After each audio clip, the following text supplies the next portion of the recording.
My name is Average Joe, and I'm a proud geek with expertise in movies, superheroes, and animation.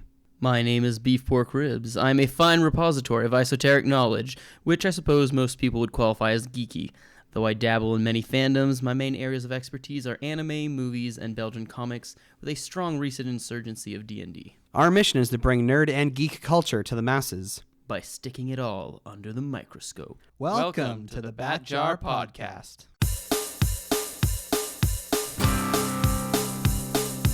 Movies, comics, graphic novels, TV, cartoons, animation, nerds are geeks, entertainment culture. Hear it on the Bat Jar, Nerdy Power.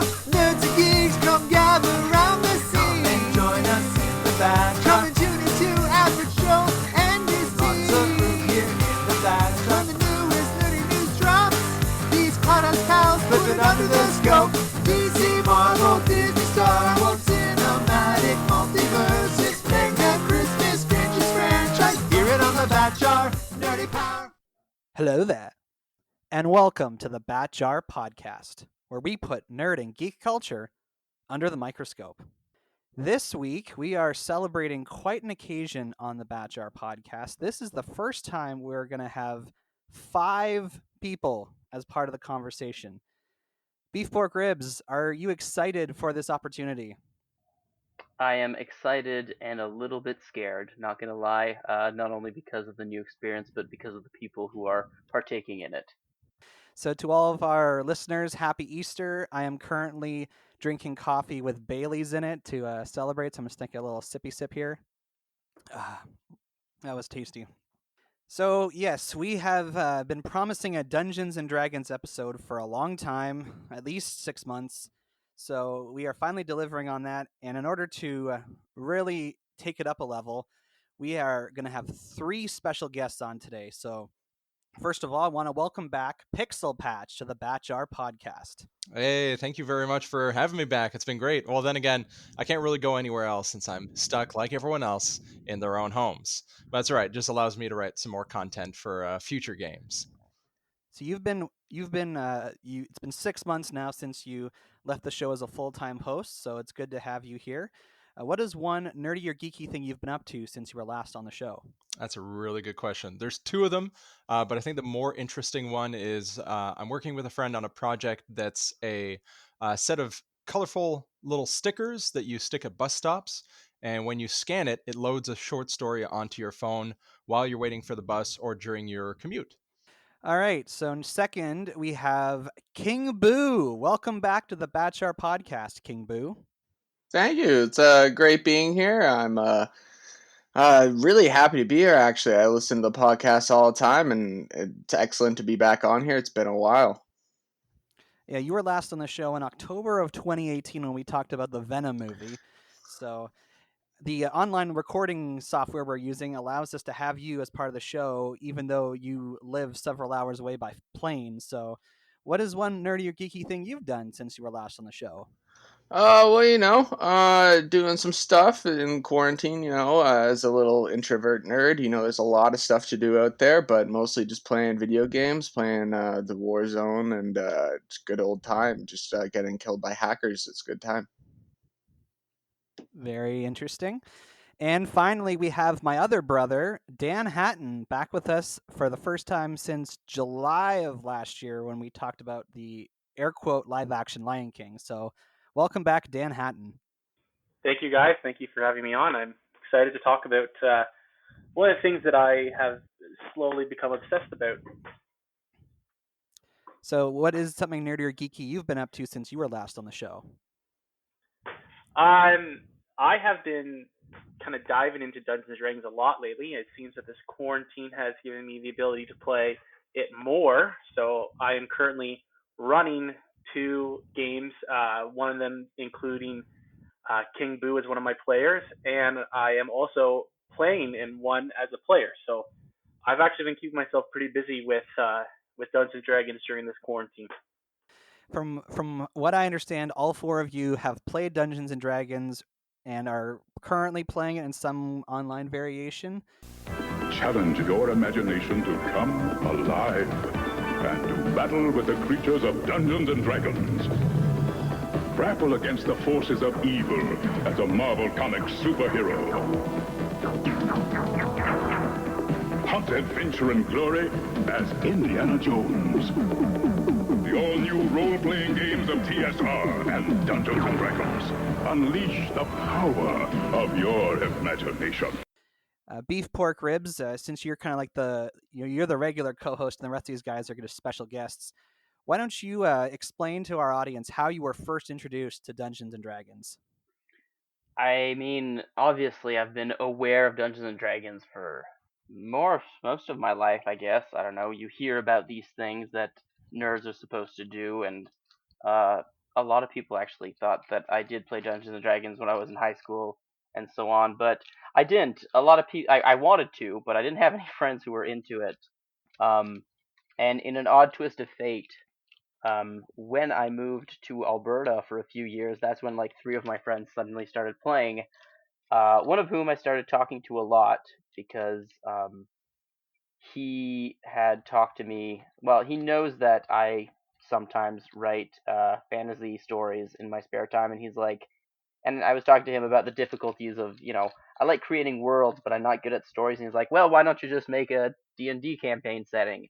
And I'm like, maybe this is an interesting idea. And being as we were in different provinces at the time, and he knew I wouldn't be a player in any of his games, he started sharing some of the things that he was doing with his world and started asking me advice and sent me the core rules as well as a link to uh, Critical Role, which I then subsequently in that summer listened to the entire first campaign. I mean, it ended that summer, so yeah, listened to a lot of Critical Role. Started at the camp I was working at that summer. Started a D&D game.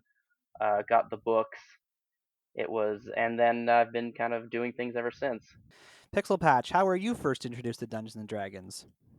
A bit of it's both a short and a long story. Do you want to give a quick, like, two sentence definition of Dungeons and Dragons for our listeners before we continue? Sure. So this is comes from the Dungeons and Dragons website itself. It says the core of D&D is storytelling. You and your friends tell a story together, guiding your heroes through quests for treasure, battles with deadly foes, daring rescues, courtly intrigue, and much more. You can also explore the world of Dungeons and Dragons through any of the novels written by its fantasy authors, as well as engaging board games and immersive video games. All of these stories are part of D&D.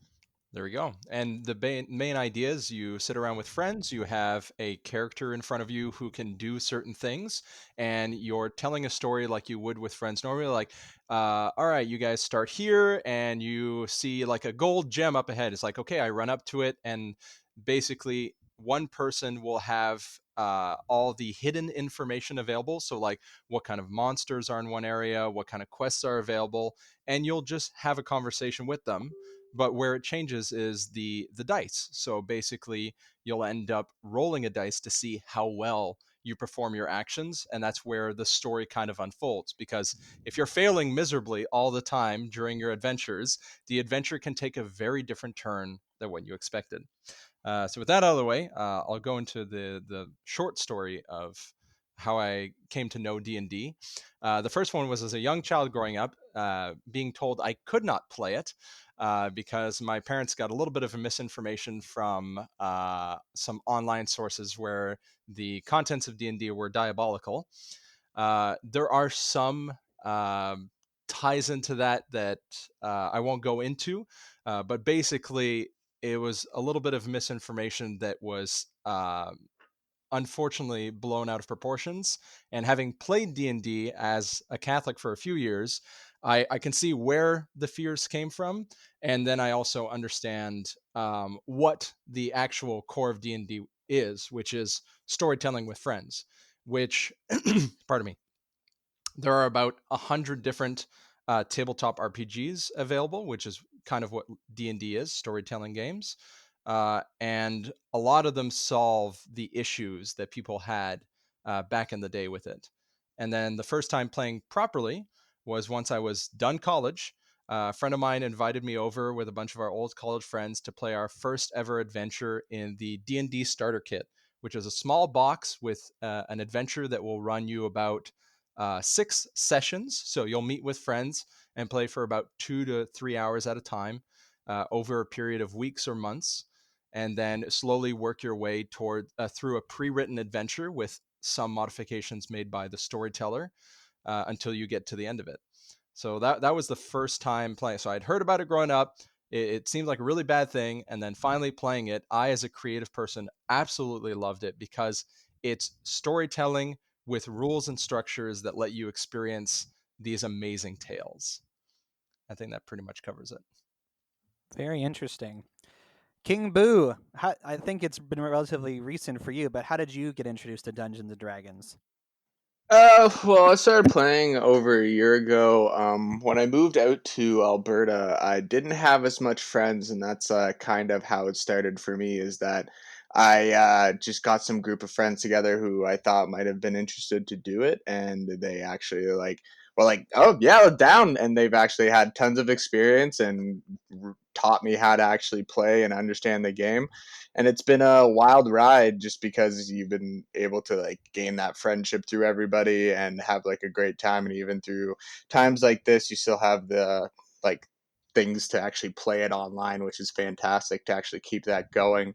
And it's just been a really really fun journey for myself because I've always been a person with a, I think, creative imagination.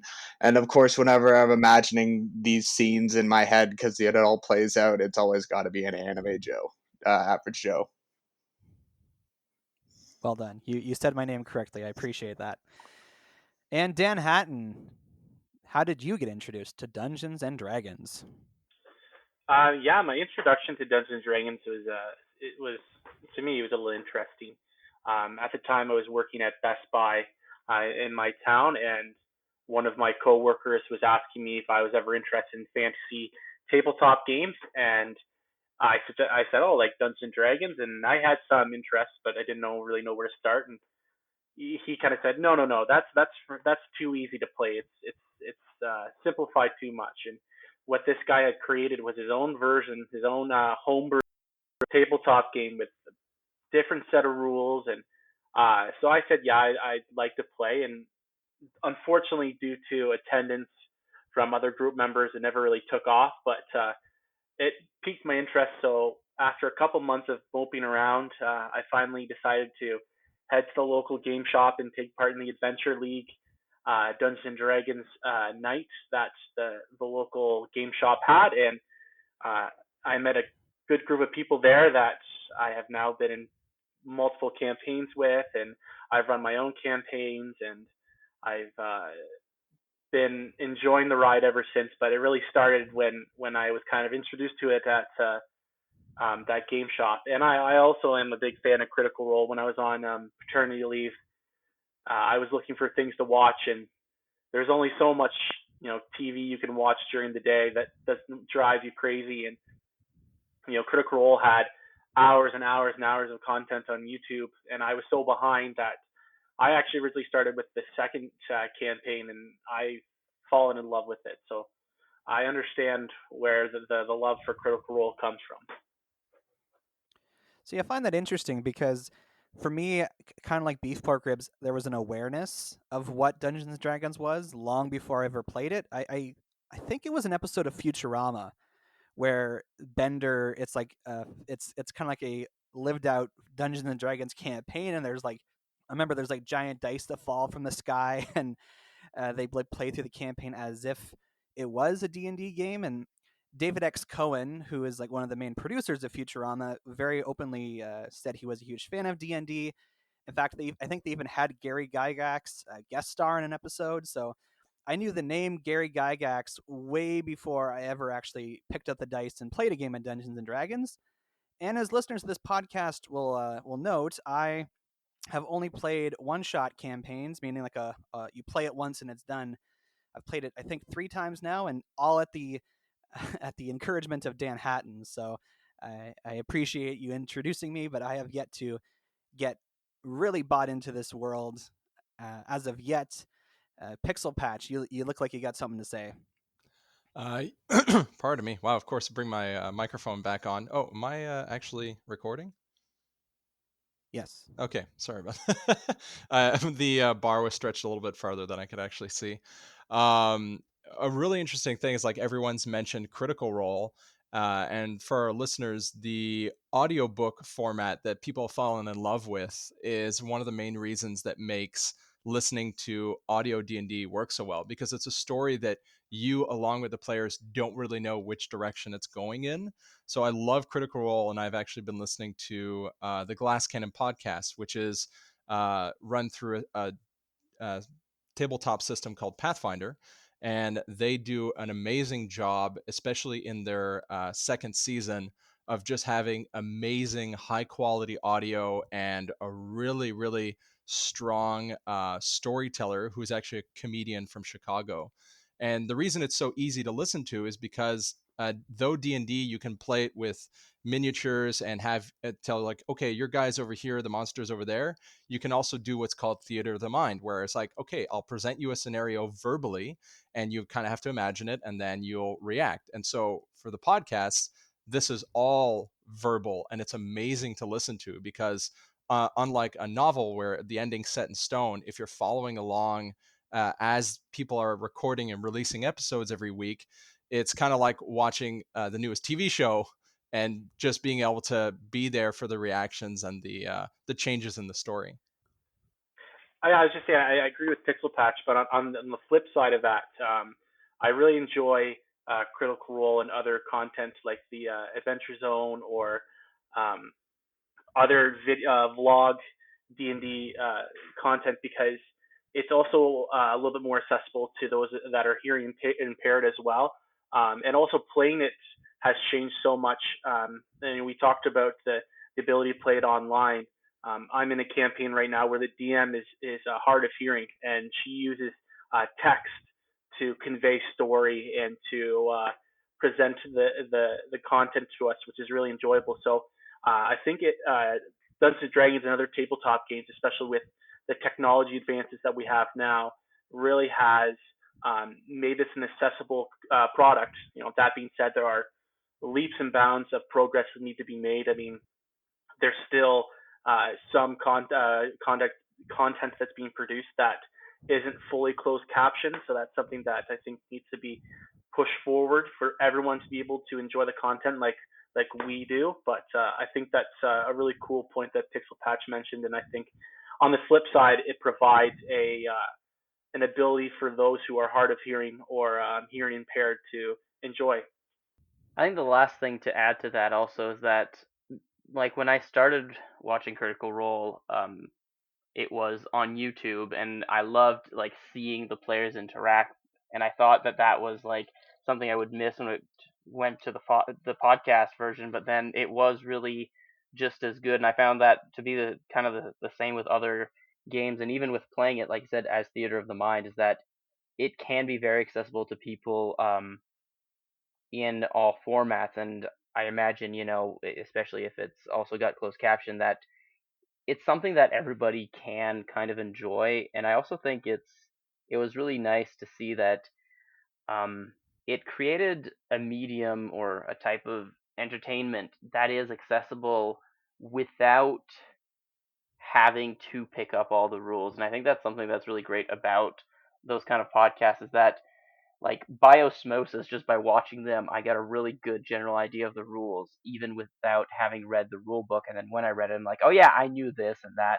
and you just get a bit more out of it. So I think it's really cool. Like, if you are interested in these and in D&D, you should probably check out at least one or two podcasts or something about it, because it is a very good way, I think, to get immersed into what it feels like, or what it can feel like. Well, I think that he just made a great point about the rules because when you talk about Dungeons and Dragons and people say, "Oh, it's too complicated," I can't get into it. There's too many rules, and then or you try to show them the player's handbook, and it's a larger book for a tabletop game, compared to something like Monopoly. It is a little intimidating. So I think that's a great point.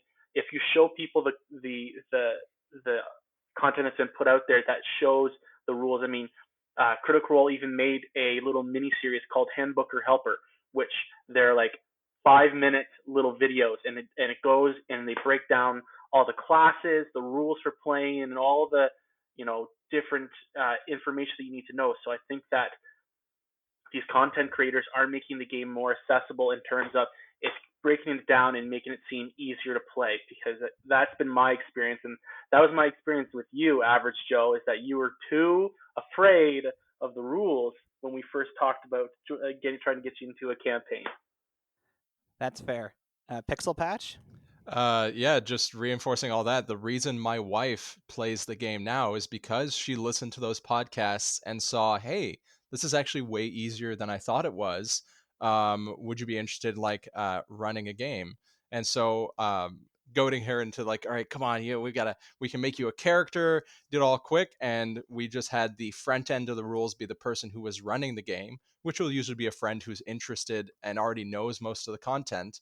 And then you only need to drop a rule whenever it's absolutely necessary. Most of the time, it's just that like wonderful conversation. But the podcasts and the rules are built to be able to introduce people pretty easily to it, which just absolutely amazing. All right, so getting into a bit of the history here, the game is called Dungeons and Dragons, and it's often abbreviated as D&D or DND, which I personally find funny because the National Department of National Defense in Canada is often referred to as DND, so I get those two things confused in my head.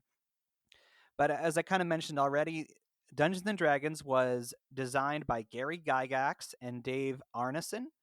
It was first published in 1974 by Tactical Studio Rules Inc., or TSR, and it has been published by Wizards of the Coast since 1997, and that's a subsidiary of Hasbro. So maybe at some point we're going to get a Transformers, G.I. Joe, My Little Pony, Power Rangers crossover with Dungeons and Dragons. I guess that a lot of that kind of betrays the fantasy setting environment, so maybe not. But Pixel Patch, you have your hand up? There actually is a My Little Pony setting for a version of a tabletop game, and I'm pretty sure someone at this point has built a Transformers D&D game. So any flavor you can come up with, someone has come up with a role-playing game based on that world. Well, and like Pixel Patch says, because of the Hasbro connection, Critical Role actually did a episode about My Little Pony, and they had Mark Humes from High Rollers, which is another D&D streaming show, but it's based in the UK. He came and he game mastered the game, and they had some of the players from Critical Role play in it, and they had some other voice actors in it. So that's already been done at least once on live streaming. Okay, see, I'm learning things already. This is great. So apparently the impetus of this game is that Gary and Dave wanted to personalize the massive battles of their fantasy war games with the exploits of individual heroes, because apparently most role-playing games that existed prior to that focused on building like a big army instead of individual characters. So this inspiration became their first fantasy role-playing game in which players are characters in an ongoing fantasy story. This is a quote from their Dungeons and Dragons website. It says, "This new kind of game has become immensely popular over the years, and D&D has grown to include many new ways to vividly experience worlds of heroic fantasy." Sorry, I just love the history of it so much. When they were originally making copies of the game, it grew so popular that people were literally going and photocopying versions of the game because they weren't getting on the shelves fast enough. So for the first 10 years, you had official sales numbers, and then they had guesstimates of numbers of photocopies and players in the world because people couldn't get their hands on it quick enough. Wow, that's crazy. But it's also crazy to think about that D&D has been around for almost 50 years, and it seems to me like it's gone up in popularity over the years. And I don't know maybe one of you guys know the answer to this, but it seems like in the last 10 years or so, it's really spiked in popularity. It has been kind of growing in popularity, and a part of that is really a lot of celebrities are starting to kind of not be ashamed, I think is one way to describe it. People like Vin Diesel, Deborah Ann Wall from the Netflix Daredevil series, and I'm going to butcher his last name, but Joe Manganiello. I think that's how he says his last name. He is huge into Dungeons and Dragons. He's got his own line of like Dungeons and Dragons like T-shirts and hoodies and content called Deck Saves, and very heavy metal and really dark but really cool. And he was on Critical Role. Matthew Lillard from the Scooby Doo movies, he's super big. He's got his own kind of Dungeons and Dragons like content that he has and he makes. So there are a lot of celebrities that are now kind of not being ashamed of it. I mean, Critical Role did a little one shot where the DM Matt Mercer went and he did a one shot with Stephen Colbert. So there are a lot of celebrities that are kind of coming out of the woodwork and saying, yeah, I used to play Dungeons and Dragons all the time. And people are kind of latching on to that. And, you could make that something that maybe Critical Role did, or all these other tons of D&D streaming groups that have made amazing content over the past couple of years. But, I mean, the CFO of Wizards of the Coast in 2018 was interviewed, and he said that the revenue streams from Dungeons and Dragons is going to go up by 50% 5 years from then, so till 2023. So that's incredible that the business has been growing so much. Yeah, I think Danhattan touched on some of the major points, but I think also something that is kind of like quietly understated, but not really focused on by a lot of people, is the idea that there is kind of almost a need for it more than there used to be. Whereas before it was kind of just this very niche thing that nerds did, because it is a huge time investment in a lot of ways, and it is a lot of like learning rules and trying to debate. The idea, there's two things. I think one, the fact that it is really easy for content creators to get a lot of information out there about it, and that it is very accessible and easy to find for a lot of people, is one of the big things. I know, like myself and other people I know who DM, like sometimes there'll be a disagreement of the rule, and instead of picking up the book, we'll like just check online. The fact that there are now apps that are done specifically for it also helps a lot. But I think also just in kind of the culture we are, where we have so much instant gratification from media, the idea of like sitting down and actually doing like a collective and collective and collaborative storytelling together with other people is something that we're kind of have been lacking more and more. And this is something that forces people to sit down either in a virtual space or a real space together to do something creative and productive. And that's something that used to happen a lot more. We used to get or to do more naturally, but as individual games for video games, as well as like just individual based entertainment and media has become so much more popular, there's almost a need for something like Dungeons and Dragons or tabletop RPGs to come in and fill a void that didn't exist before.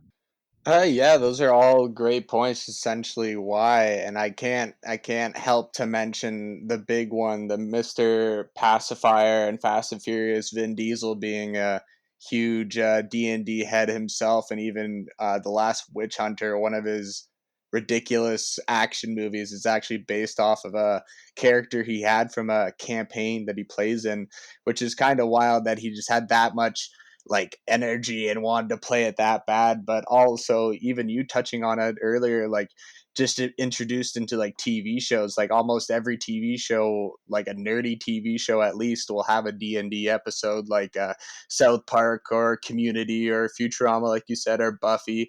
They all seem to just have like one of those episodes inside of it, and it's just quite interesting that over, like you said, the past 20 years, it's just like taking over almost in a lot of aspects, because people look to it as like that fantasy game. Beef Fork Ribs brought up the great point of that boost in like social connection. And then like the last thing I wanted to add was in, I think 2007 or 2008, they released the 5th edition. So every like 10 years, or I forget the distance between it, they'll release an update of the rules, just like you would with a board game. Is like, oh, we can make this board game a little bit more efficient. We're actually better at making this now.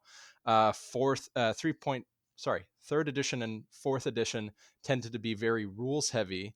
And when fifth edition came out, it had a huge emphasis on storytelling. And that came at the same time as all the other things that we mentioned, just to make this perfect storm of storytelling and connection where people could just jump into it without the weight of the rules of the third and fourth edition. They just cut back a lot of the nitty gritty and just had some nice more streamlined decision making. So it all, like everything that we mentioned just kind of worked together at like the right time for it to work out. Yeah, the last thing we kind of forgot to mention when we were talking about how it's come back in kind of the public's eye is Stranger Things, which is like the entire premise of the first season is based around an idea of D&D, which is even historical D&D because it's set in the 80s. So that's just to mention that. Yeah, so it seems from what I'm hearing from you guys is that it's had a kind of a resurgence in the last 20 years or so, because all of a sudden it was maybe previously thought of as like that super nerdy thing that only geeks would do. And now, because there's people you wouldn't associate as geeks like Vin Diesel or Joe Manganiello coming out and saying, hey, I love this game, I do it all the time, it kind of like opened the floodgates for people to consider it more. And the creation of content online, making it easier for people to understand the rules and how to get into it. It seems like there's just a lot of great stuff going on out there. The point of our conversation today is not to fully explain how Dungeons and Dragons works as a game, because that there's already podcasts out there that do that. Our hope is to just kind of like talk about the impact of Dungeons and Dragons and what it means to us personally, because like I said, there's other places you can go find out how to play the game and all that, but this is the only place you can hear our thoughts on the experience of Dungeons and Dragons. So the next thing I want to kind of go over with each of you is finding out what's your favorite role to play in Dungeons and Dragons. And the way we'll decide who goes first is we're going to roll a d20, and whoever so everyone unmute yourselves so that we can hear the dice clacking, and whoever gets the highest number will Cool. go Not me. first. I'll write it down at the bottom. I rolled a 9, I think. Where's the dot? Is the dot at the top or the bottom? It's at the bottom. So that would be a 6. Wait. Oh, at the bottom of the 9. So yes, that's a 9. Man, collectively we are rolling really poorly. Yeah, I rolled a 3. Who's our? I think Joe might be our highest number. I rolled a 5. I got a 6. Oh my gosh. Well, good thing this isn't an actual Dungeons and Dragons game. For people who have no idea what's happening in Dungeons and Dragons, a lot of action is decided based on rolling of dice. And in this situation, I guess I had the highest number. Anyone have a higher number than 9? No, you're the highest. Nope. Okay, well, like I said, I've only played Dungeons and Dragons like 3 times in my life, so I really don't have a sense of what role I like to play in the game. I think I would enjoy being the dungeon master, because our family in general, King Boo and Danhattan are my brothers. I think we're generally a very creative family.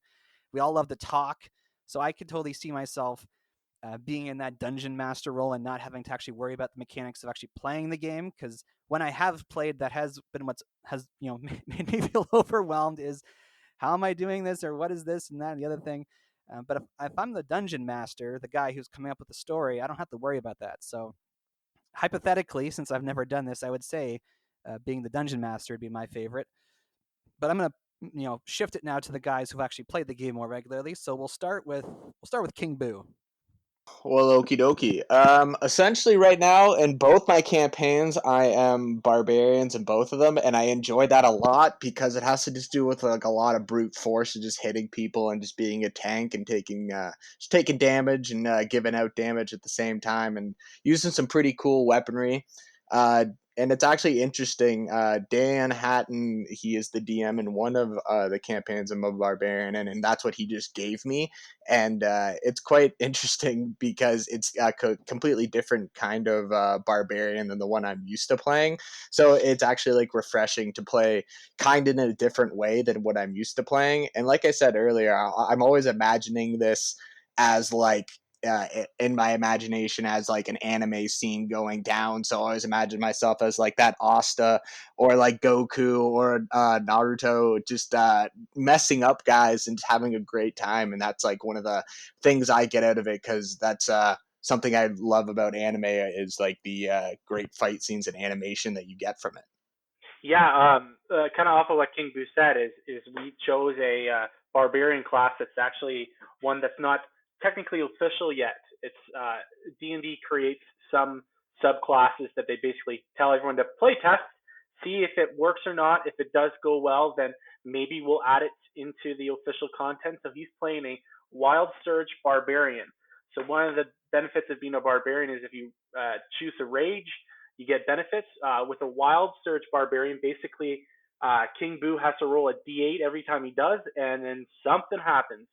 It might be that he gets the ability to teleport, or another one that we had a couple sessions ago is that a beam of radiant damage shoots out of his chest like Iron Man and Like causes Iron damage. Man, So it's amazing. it's been a lot of fun watching him play that. Beef pork ribs, what's your favorite role to play? Well, so to answer that question doubly, favorite role is definitely Dungeon Master for a number of reasons. I mean, the main one being that I literally started playing to be a Dungeon Master. I have since gotten involved in other games and I'm enjoying playing, but the primary reason why I got into D&D was to be a Dungeon Master. So I like the world building aspect, and the only thing I dislike is trying to get players organized to be at the sessions on time and to get them started. But it comes with the territory. As for classes and roles, I have this very strange bias, which is based off of the first time I ever played Final Fantasy. I created a party which was 3 monks and a dark wizard, and as such, I really, really like playing monks and warlocks. I think the warlock class is by far the coolest.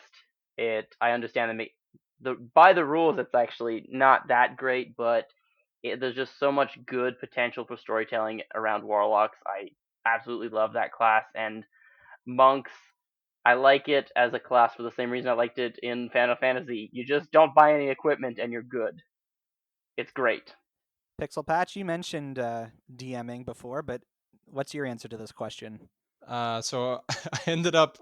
So the reason I ended up becoming a DM and the reason I enjoy DMing is because I won a couple of miniatures in a contest, and it went all downhill from there and collected way too many books.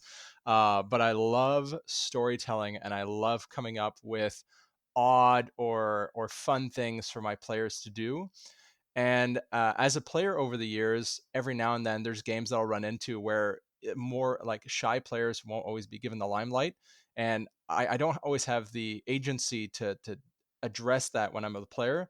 But as a DM, I love being able to give each player their turn in the spotlight to experience that story. So I love being the DM for that reason, and to prepare like fun little worlds. Like I built up an entire system that works like an RPG crafting system inside D&D because I love crafting, but it's never available in games where I'm the player.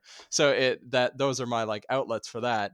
As a player, I love it because I love problem solving, and there's a lot more tools at my disposal in a fantasy game for problem solving than there is in the real world. So like as a wizard, I have access to things that let me create secret messages or lock doors, or I can push objects that are 60 feet away from me, like over, and distract people and cause illusions. Like it really just lends itself to a really fun toolkit of problem solving that you wouldn't really get to experience in any other medium. And my favorite classes to play are, of course, the wizard. As I mentioned, they just have access to all these fun little spells and tricks that can get you out of a bind. And then, like King Boo and Danhattan, I love me a barbarian because wizards, the only problem is they have very low health and they often can end up just getting killed if you make horrible mistakes. But if you're the barbarian, you got your big great axe, you go into a rage, so you take less damage, and then you just go for it. So when I don't want to think as much, I just play barbarian. I love it. I absolutely love it. I think it's really a balance for me. I really, really do enjoy being a dungeon master because, like everyone's kind of mentioned, I love being able to use my creativity to kind of uh, create fun opportunities for my players. I really think that's an important part of being a dungeon master is taking what my players have and what their goals for what they want out of the campaign and having it come to life. I think that's a really, really cool part of it, and seeing it unfold and seeing or hearing the players' reactions when they see something like that happen. But I definitely think that there's a balance to be made.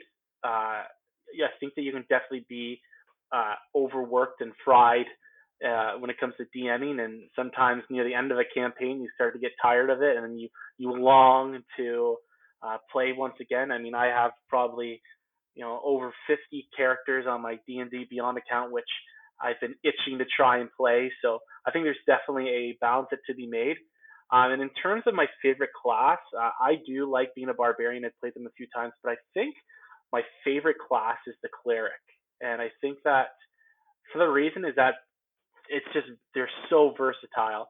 Um, and everyone kind of thinks of the cleric as they compare it to Final Fantasy, and you're the white mage and you heal and buff your teammates and that's it. But the cleric can do anything really. I mean, if you want to be a tank, you become a war cleric and you just smash and cause a bunch of damage between your warhammer and spells. Or if you want to be what I played in one of my longer campaigns was a forge cleric, which was really fun because I got to basically create myself as this tank that had a 23 armor class, so no one could hit me, and I could do all these different spells to help my teammates out. Or if you want to be closer to like a druid, there's tons of options where you can be a cleric that has spells from druids and control the forces of nature. So I think that the cleric has so much versatility to it that people tend to not think about. They always kind of think that they're healers. So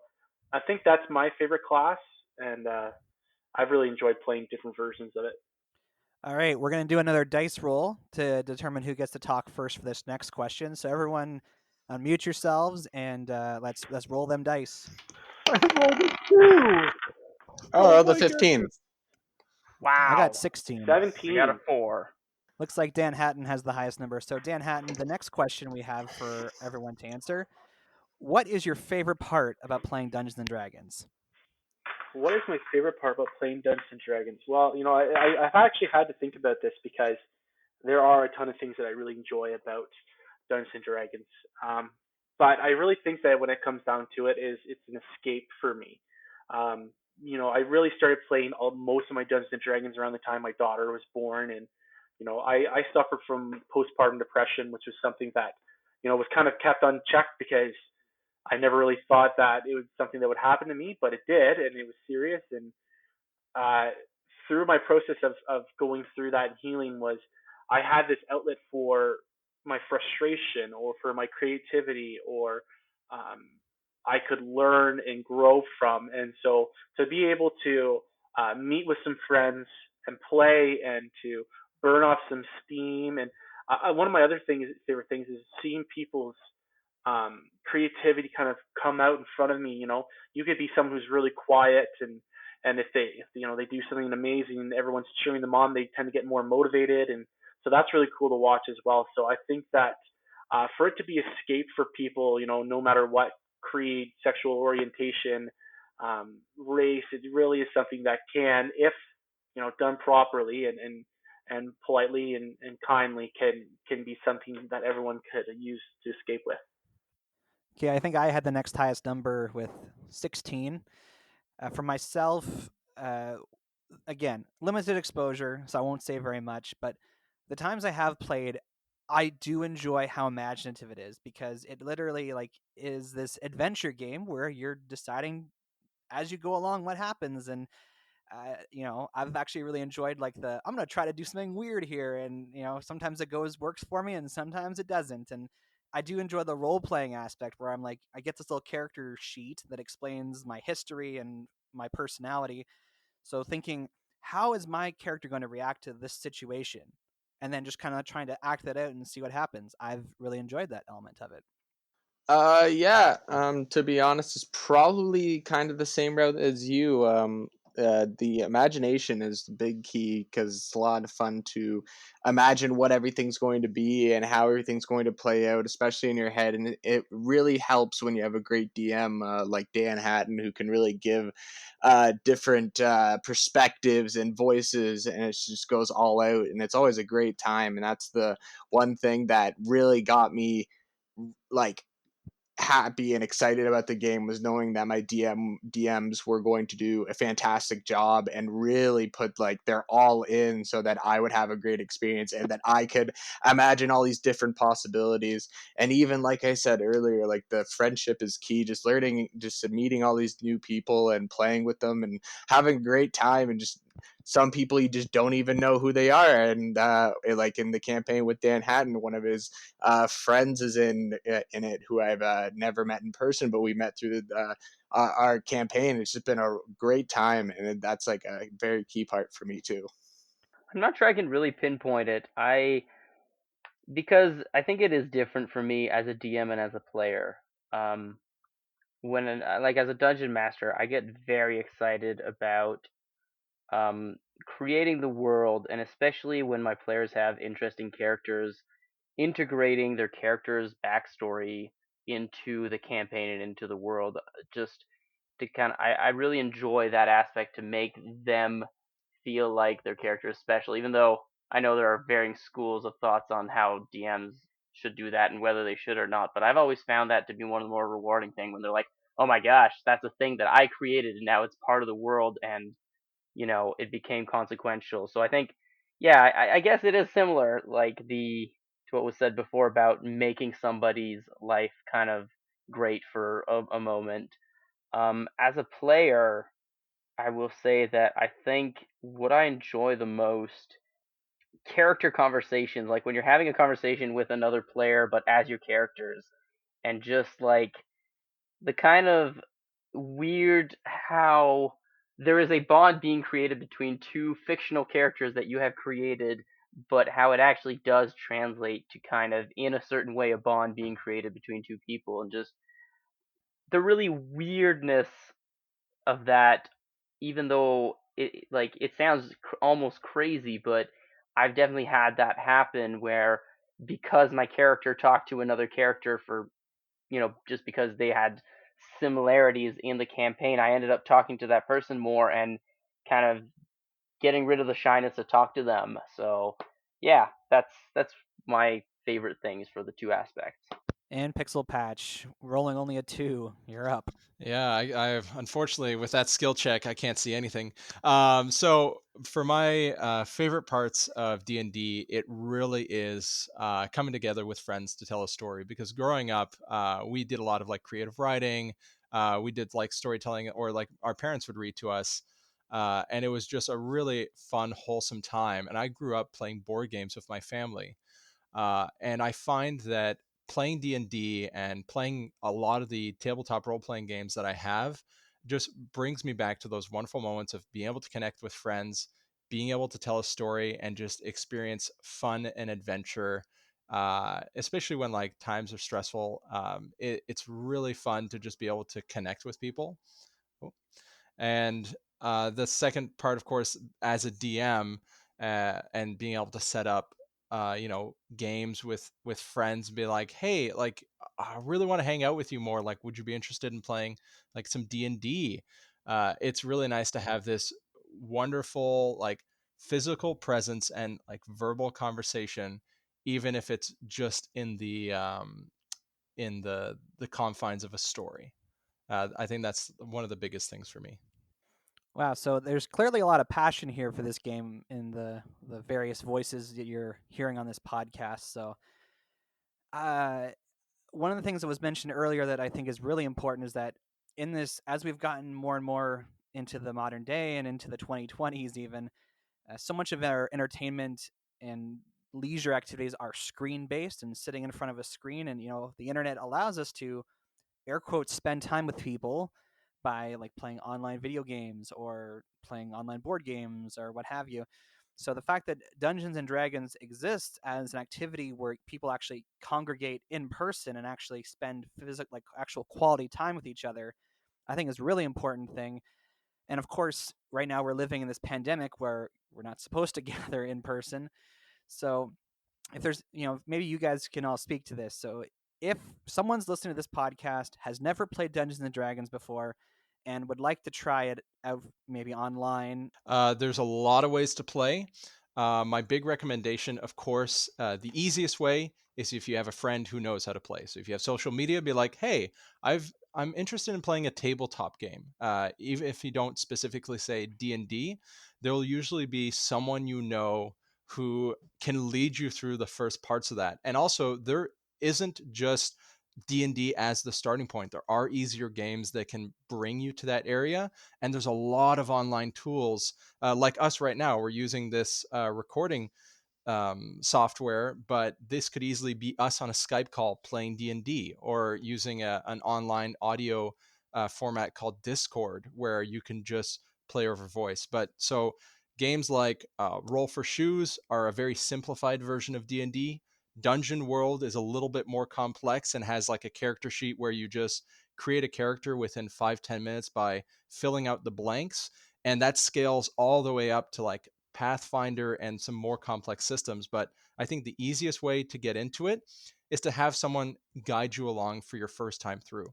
I was never able to teach the game until I had someone teach it to me. And I think that's really, really important, especially if someone like you know and love and respect. If they know the game, they'll be able to provide such a great interaction for your first time playing a game.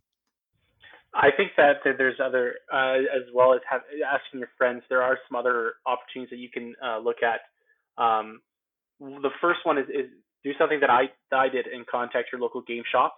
A lot of them have adventure leagues running, and there's a lot of people that are itching to play Dungeons and Dragons. So if you contact them and say, "Look, I'm looking to learn how to play," they can set you up with a game dungeon master that is more than willing to teach you. They have tons of resources available because half of them have spent most of their money on Dungeons and Dragons books, so they do have a lot of content readily available. Or if you want to do it a little bit more anonymously, there are websites like what King Boo and I use. There's one website called Roll20, where it's essentially Skype, but it provides you with a grid that you can make maps out of, download your own maps to use, which is really handy. And on that website, it actually has just random games that you can just join, and it tags them on the difficulty in which they're being played. So if you're a beginner and you want to look through and find a beginner the game that has a DM that's willing to teach everyone that, and the nice thing with Roll20, like I mentioned before, is that if you are hard of hearing and you need to just be text based, it also has that available for you. So that is a great option. So that's what I would suggest. And also, I also kind of mentioned earlier the Hamburger Helper videos that Critical Role made. If you really want to strip it down and kind of just learn the basics, they have a great playlist on YouTube that you can watch them all and learn, and it's a great little resource for new players to take part of. And the best thing with Roll20 is you don't have to buy any dice. If you don't have to buy any books. If you want to just keep it extremely simple, they have all the content on the website for you. Very interesting. So there's a lot of resources there. We mentioned asking friends who know how to play. You can go to a game shop or call a game shop, Roll20. I'm sure there's others as well. I know this is kind of related but off topic, but I know they made a Dungeons and Dragons movie at one point. Jeremy Irons was in it. Has anyone here seen that movie? I haven't seen it, but what should have been that movie is coming out the next few years. Critical Role, that everyone else mentioned, is coming out with an animated feature that looks to be everything that failed D&D movie should have been. So it'll have a great budget, great animation, and really good story, put into like a 24 episode arc that I think will get even more players on board with the world. I have only seen reviews of it, and it is not something I have ever wanted to watch after seeing those reviews.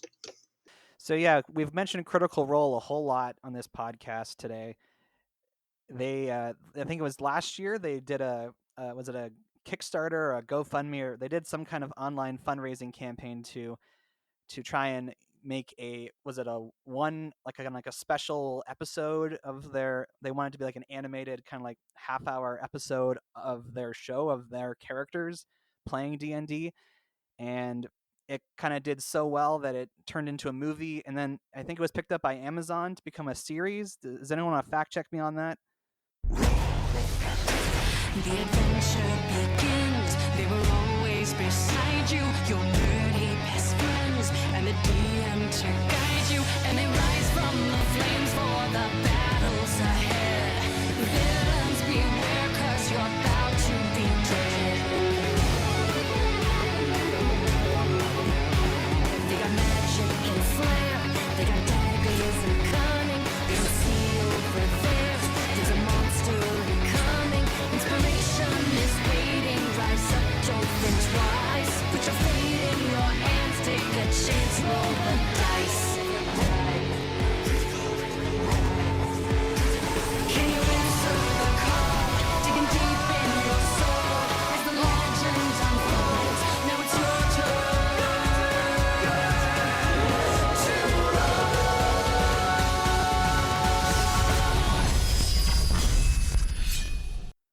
Yeah, so they ended up, instead of raising 100,000, I think they raised like 10 million, and so it moved from a half-hour special to 24 episodes on Amazon, which is being produced by, oh goodness, I can't remember the company that's making it, but yeah, that's pretty much accurate, and it was a Kickstarter. So just quickly fact checking, $11.3 million was raised Oh my after goodness. the Kickstarter campaign, and it's being done by Titmouse, who has done multiple other cartoon-based shows. So it was a pretty impressive. They went from doing like a one-shot to 22 episodes, I believe, is what I saw. So it's been pretty impressive to see that happen. Just to kind of bring our conclusion about Dungeons and Dragons to a close for today, as is the case often with the Batjar podcast, whenever we start talking about a specific topic, we're really only scratching the surface of what we can actually talk about. So if you're at all interested to learning more about Dungeons and Dragons and you want us to go into specific aspects of it, please send us mail asking us to cover certain elements of the game. Again, we didn't even really get into how the game is played or anything like that. It's kind of more so our own experience with it, which I think, at least for an introductory dive into this world, is a great way to start. So we already kind of mentioned, if you've never played before and you're interested, then you can certainly check out the resources we've mentioned. And there are lots of ways to play it online right now when physical distancing is the reality we're living with. Who knows? I'm actually more interested now in Dungeons and Dragons after being part of this conversation. So stay tuned, folks. Maybe in the next couple of weeks I'll be playing a campaign. I'm not going to rule it off as a non-possibility, but One of us. So it's time to go into the bat jar and look at our mail. Do you have the bat jar with you to make the sound? I confess I do not, but we have a Facebook message here from Paul Rouleau, who is a regular emailer. It says, "Hi, Average Joe. Can you please sing a few minutes of your favorite anime song? I need a new ringtone." Yes, let's go, Joe. Let's go, Average Joe. I'm so excited. Well, I want to invite everyone to be a part of this. So, let's roll the dice again. We want to give Paul Rouleau lots of options for a ringtone. So everyone, unmute yourselves, roll your dice. We'll see who gets to sing first. That's a 4. I rolled a 1. I got a 12, but I don't know any theme songs. I skipped them. Don't hate. I mean, Well, also most of them are in Japanese, so Do you know what I'm saying? So King Boo, it looks like you're saying you're abstaining from singing a song. Yeah, I don't Maybe... want to offend anybody either, so I'll just not sing. Well, do you have a favorite anime theme song? Maybe you just still don't really. The first one from Naruto Shippuden is definitely my favorite, Hero's but Comeback. yes. It's a good one. Okay, well, Okay, do you want to sing it, P4 Cribs? No, definitely not. That's what I'm saying. All right. Okay, I'll so sing the I had a Winnie the one Pooh song. song. I can't rap in English, let alone Japanese. How is Winnie the Pooh anime? It's the best anime. It's not. I'm just saying I'll do it if that's what he wants. Yeah, sure. Give the people what they want. Let's hear Danhattan's version of Winnie the Pooh. Just a second. I gotta find the lyrics. Give me a second. All right, well, he's looking up the lyrics. Pixel Patch, I'm sure you have a favorite anime song. All of them are in Japanese. The only one I can remember is the horrible English rap version of the One Piece intro, which I'm sure Beef Pork Ribs would kill me for saying, but still fun. It's the pirate rap, and I'm only gonna rap about like 10 seconds of it because it's terrifying and should never be repeated. Yahoo, Yahoo, you're dreaming. Don't give it up, Luffy. You're dreaming. Don't give it up, Nami. You're dreaming. Don't give it up, Luffy. Here's how the story goes. You find out there's a treasure in the Grand Line. There's no doubt. And the pirates we Okay, rise on will sing. shutting it down. Thank you very much. It's terrifying. Don't ever, and just find better songs.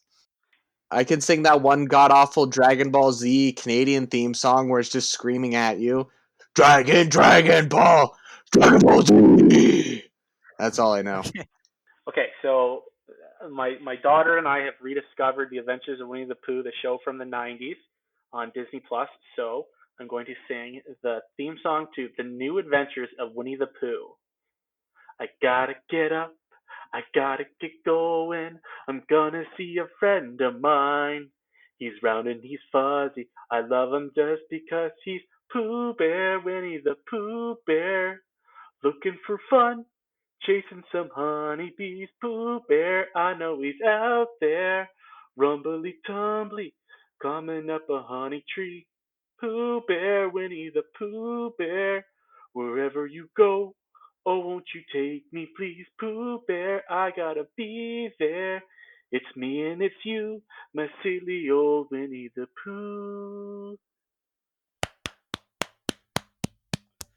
Give that man a Grammy. Beef Pork Ribs, what's your favorite anime song? I mean, I don't know if it's my favorite. It just has a lot of power because of what it is, and it comes back a few times. あるけの夢をかき集め探し物探しに行くのさ One Piece. I have a lot of favorite anime theme songs. Gura no Yumiya from the first season of Attack on Titan is really good. Database from Log Horizon, I like that one. Database, I'm living in the database. Whoa, the wall of pure fiction's cracking in my head, and the addiction of my world still spreads. Database, database, I'm struggling in the database. Whoa. But really, the first opening song to the anime Parasite the Maxim is probably one of my favorite. Either that or Tank, which is the opening theme song to Cowboy Bebop. Those are probably my top two. Then I guess there's also Chala, Head Chala, Nani na okite bua. If you want to reach the show, you can send us an email at batjarpodcast@gmail.com. message us on Facebook or message us on Twitter at. The Bat Cookie Jar. You can find the Bat Jar Podcast in whatever platform you listen to podcasts, including YouTube. Please give us a rating, write reviews for our shows, and share our posts on social media. This will help us to bring all people inside the Bat Jar. For next week's episode of the Bat Jar Podcast, because we were doing Memory Lane, we kind of missed out on some movies that came out during that period. So, Beeffork Ribs, I'll give it up to you. We can either review Birds of Prey or Onward next week. So, which one do you feel is more relevant? I'm much more likely to watch Onwards and then Birds of Prey because I think Mjornil still wants to work on her Harley Quinn cosplay before we watch that. So Yeah, I think, and I mean it's keeping up with the theme of this week, which was D&D, and this is a D&D themed and flavored adventure, so I think it makes more thematic sense as well. All right, so we won't go into the bat jar because we have our topic for next week. We're covering the movie Onward. And at this point, we should thank all of our special guests for being with us today. So I'm going to give each of you guys a chance to kind of give a final word to the audience. You can either give your own mini review of Onward or speak about D&D again or promote something else you're doing in the nerdy or geeky world. So Pixel Patch, first of all, thank you for being on the show this week. Thank you for having me back. And my double recommendation for both Onward and D&D is try it out as soon as you have the time. I waited far too long on both of those things, and they've been really enriching and so pleasant in my life that I would have started earlier had I known. King Boo, we want to thank you for being part of the podcast today. Thank you for having me. I love being here. I love being a part of it. I can't wait to listen to the episode. And Danhattan, we want to thank you for being part of the podcast today. Yes, thank you for having me. Really enjoyed Onward. Great movie. And I would suggest to everyone, especially Average Joe, to please play Dungeons and Dragons. It is fun. It is a great way to express yourself. And all you current players out there, make sure that you are being inclusive to everyone that wants to play. We don't want any gatekeeping. That's, I think, something that I think everyone on this podcast can agree with.